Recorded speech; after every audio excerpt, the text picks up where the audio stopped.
Field. He tore the ACL in his left knee trying to make a tackle after an interception early in their game on Sunday. He will now have played in all 16 games just once over the last 4 seasons. And you're going to hear this repeatedly. In Baker Mayfield's first season in Cleveland, without Odell, he had a higher completion percentage, more yards per attempt. What's more, this season, he's averaging nearly 4 more yards per attempt when targeting anyone other than Beckham. I'm going to get to that part of it in a minute. But first, Marcus, this is a guy you know, an LSU guy, and he's one of the most interesting people in the NFL. So I guess I would ask you, where is he right now? In your mind, where is Odell Beckham at this moment in his career as he faces the rest of this season and whatever the future is? He's getting the injury-prone tag connected to his name at this point, G. But not only that, like finding a landing spot now changes the picture because Odell Beckham is still a one, still dynamic, and for all intents and purposes, we all know guys can come back from a torn ACL and be as good as they were before. But the thing now is when you bring Odell Beckham Jr. in, there's a sheet on him about injuries. There's the opportunity for you to have to pay a guy a certain amount of money and him not being available for the rest of the way or when you need him. And he's a dynamic playmaker. We talked about that early in the season. Cleveland was giving him opportunities to close out games by putting the ball in his hands. So the bottom line is down. Now you're approaching 30. You have an injury sheet, and teams aren't going to look at you the same as that young dynamic receiver that can transcend some of the things that they are trying to do offensively.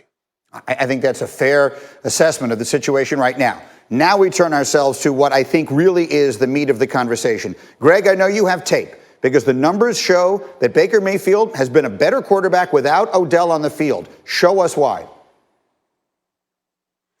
Well, Greeny, there's an age-old adage is that when a great receiver's covered, he's actually not. Well, actually he is. Let's go to the tape because there are so many examples in which Baker Mayfield forces the ball to Odell Beckham. Look at this. All right, off coverage, soft coverage, corner's running out. He's got a curl to the left, backed up on his own 10-yard line. Take the curl. It's a completion. It's free. It's a free first down. Instead, he forced it to the right. It's intercepted. Odell's not looking. It's awful. Same thing. Hey, single coverage. If Odell's playing X, Baker's throwing to Odell. Instead, he says, you know what? I'm not going in that direction. I'm going to work play side. I see a guy with leverage in Harrison Bryant. I'm going to hit him in stride. He breaks a couple tackles. Next thing you know, we're cooking with gas. Here's another thing. Hey, your feet talk to you. Nothing's open downfield. It's no problem. Check it down. Live to play second down. Do you realize that Baker Mayfield has 2 more interceptions when targeting Odell Beckham than he does touchdowns? Do you realize that Baker Mayfield's completing almost 80% of his passes when not throwing it at Odell Beckham? When he throws it at Odell, he completes just 54%. The guy is a better player when he's not having to talk Odell Beckham off the ledge, trying to get him his looks and his touches. So I think this offense is going to be much more efficient moving forward with the personnel they have that's healthy. A fascinating way of looking at it. So, Jeff Saturday, when someone says the Cleveland Browns are better off without Odell, what do you say? You're high. Good gracious, G-Mac. Man, call Deshaun Watson and ask him about that Hopkins trade, man. Let's go develop quarterbacks without our best receivers. I am not buying any of that nonsense. They played well against a Bengals defense that can't get any pressure, right? He's standing back there all day. Of course he can find his tight end. He can find at some point, when teams can shut your offense down, you got to go dudes. It ain't scheme, it's players. You and I both know that. So you would want your best players to be on the field to go win. One of your better players is OBJ, so he can go win that one-on-one. If there's an indictment on anyone, it would be on Mayfield. Throw the ball to who you're supposed to throw it to. I don't care if OBJ's in the game, right? Marvin Harrison, Reggie Wayne, Dallas Clark, Brandon Stokes. I played with all of them. They all got touches, bro. So that's a Mayfield issue. OBJ's job is to go beat the guy across from him, which he does. At the end of the day, you want the best players. I don't want to hear about, hey, we're better without our best players. It doesn't work that way. Go ask New England. Go ask New England how they are without good players. Go ask them. I get all that. I get it. I understand completely what you're saying. But Odell, improvises and hangs his quarterback out to dry. Do you realize that the Browns, their identity is a ground and pound team? This is a top 3 rush team in the entire NFL. Their best personnel grouping is 13 personnel. 3 tight ends. And when Austin Hooper gets back and when Nick Chubb gets back, we're talking about a team that can be multiple with Bryant's emergence and with Njoku, who got a touchdown catch, a beautiful touchdown catch the other day. Like, you can tell me all you want about Odell, but the team is most efficient with 13 personnel on the field where they average 6.5 yards a play. So I think that Odell causes more problems than he does good. Guys, it was just a moment ago. It was just week 3. G-Mac. If Swagoo had any hair, he'd be pulling it out right now. Was run the ball.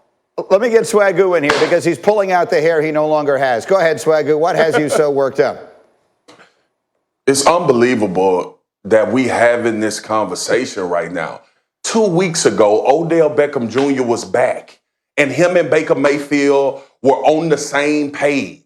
And the Cleveland Browns was a true, legit contender in their conference until they went to Pittsburgh and got beat to sleep. Now, I'm going to ask any quarterback in the NFL, do you want OBJ on your team or do you not want him on your team when you have the opportunity to try to win the Super Bowl or get into the playoffs? This is crazy to me. I know we got numbers and analytics and Baker Mayfield looks for everybody when OBJ is not on the field. All of that is fine. So nobody signed a number 1 receiver. You know what? Julio, leave Atlanta because Matt Ryan might be better without you because he'll see everybody else. D-Hop, leave Arizona. Kyler might be better because everybody else will be open. Hear what you're saying. Man, what are we talking about? You're talking about apples and oranges here. You're talking about apples and oranges. You have just finished talking about it. Julio's not complaining about not getting touches. Julio's not complaining every time he doesn't get thrown to. Odell's not either, to be Allie, fair. I tell you what, let's live here. Let's just stay in this. We're not going to get off it because it's a good topic and it's a bigger picture topic. Let me get Graziano in on this because Jeff Saturday is basically saying half the league is high.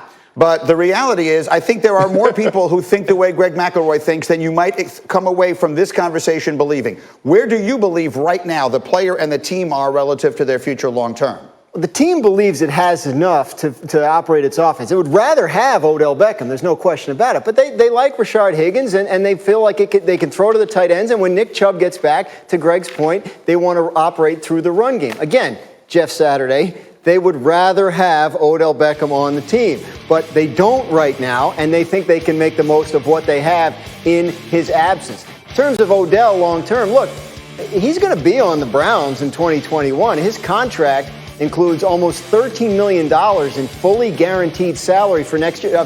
Injury guaranteed salary for next year that becomes fully guaranteed in March. There's no way he's going to pass a physical by March with a torn ACL. So he's got that money coming to him next year from the Browns. He doesn't turn 28 years old until next week. I mean, do we forget how great a player this was? Like, he was historically great his first 3 years in the league, and the Browns think he can he can get back and be that again. That's reasonable, but the most important word you just used is was. So let me bring the group back in here. I mean, that's really part of the question here. Is Odell Beckham still what he once was? There's no doubt that he showed you early in his career that he was. Marcus, why are you shaking your head? Is he definitely still that guy? Gee, he just showed us he this guy.